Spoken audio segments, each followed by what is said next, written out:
ட்ரெஸ்ல ஒவ்வொரு கரைக்கும் இப்படித்தான் அழுக்கு எடுக்கணுமா? என்ன கரைப்பட்டாலும் இனி கவலை இல்லை.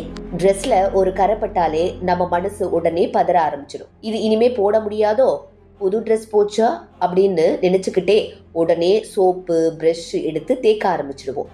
ஆனா உண்மை என்னன்னா, ஒவ்வொரு கரைக்கும் ஒரே மாதிரி அழுக்கு எடுக்க முடியாது. காஃபி கரைக்கும், மஞ்சள் கரைக்கும், எண்ணெய் கரைக்கும், மேக்கப் கரைக்கும், ஒவ்வொன்றுக்கும் தனி வழி இருக்கு.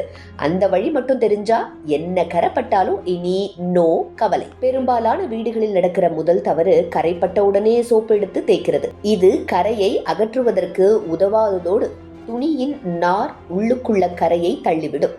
காஃபி, டீ மாதிரி நீர்ம கரைகள் வந்தா முதல்ல குளிர்ந்த தண்ணீரில் லேசா நினைச்சு அதுக்கப்புறம் லெமன் ஜூஸ் சில துளி பிளஸ் உப்பு ஒரு சிட்டிகை தடவணும். இத 10-15 நிமிஷம் விட்டா கரை துணியிலிருந்து மெதுவா வெளியே வர ஆரம்பிக்கும். மஞ்சள் கரைன்னு சொன்னாலே எல்லாருக்கும் பயம். காரணம் அது துணியில நிரந்தரமா ஒட்டி கிடக்குமேன்னு நினைக்கிறது தான். ஆனா பேக்கிங் சோடா இதுக்கு செம்மையான தீர்வு. தண்ணீரோட கலந்து பேஸ்ட் மாதிரி செஞ்சு கரமேல தடவி 20 நிமிஷம் விட்டுட்டு கழுவினா மஞ்சள் நிறம் மெதுவா வெளிர ஆரம்பிக்கும். பழைய கரைகளுக்கு இதை 2 முறை செய்தாலும் எந்த பாதிப்பும் இல்லை. எண்ணெய் கரைகள் வந்ததுக்கு பிறகு தண்ணீர் ஊத்தினா அது கரையை இன்னும் பரவ வைக்கும். அதனால தான் முதல்ல செய்ய வேண்டியது எண்ணெயை உறிஞ்ச வைப்பது. இதுக்கு டால்கம் பவுடர் அல்லது சோளமாவு தூவி 30-45 நிமிஷம் விட்டுட்டு பவுடர் எண்ணெயை குடிச்சதும் மெதுவா தட்டி எடுத்து கழுவணும்.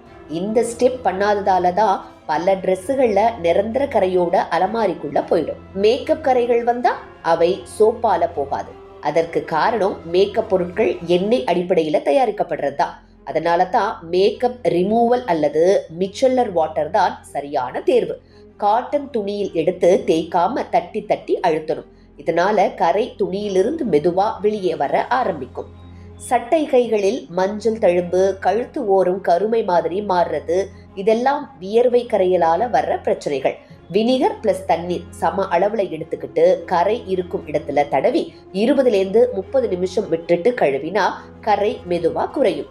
இத மாசத்துக்கு ஒரு முறை பண்ணினாலே புது ட்ரெஸ் மாதிரி லுக் நீண்ட நாட்கள் இருக்கும். முடிவா ஒரு விஷயம், கரை வந்தாலே ட்ரெஸ் போச்சுன்னு நினைக்க வேண்டாம். சரியான நேரத்துல சரியான வழி பயன்படுத்தினா எந்த கரையும் நிரந்தரமா இருக்காது. இந்த 5 ரகசிய டிப்ஸை தெரிஞ்சா உங்களுக்கு பிடிச்ச ட்ரெஸ்ஸும் உங்க பணமும் ரெண்டும் சேஃப் தான்.